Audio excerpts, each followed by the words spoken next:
Hello again. Stage presence that I've been covering over the last few videos is slightly enigmatic, should we say. It's one of those things you know when you see it. But there are certainly things that we can do to give ourselves more stage presence. Today's tip is around your weight. Now, that's nothing to do with your weight on the scales. It's about how you hold it and distribute it. In particular, I think you should be putting your weight equally across both legs when you're stood on stage, or if you're sat on stage, make sure that you're sat evenly across the chair, the seat. This is because as soon as you put your weight onto one leg, you'll tend to go into a lean and it actually looks unstable.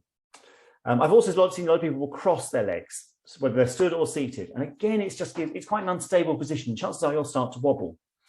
Feet, probably not quite shoulder width apart. I think that's actually slightly too wide for most people. But feet apart, not right together, because again, that's an unstable base and most of us will rock when we're like that. So feet a bit apart and just let your weight sit evenly across your hips and legs.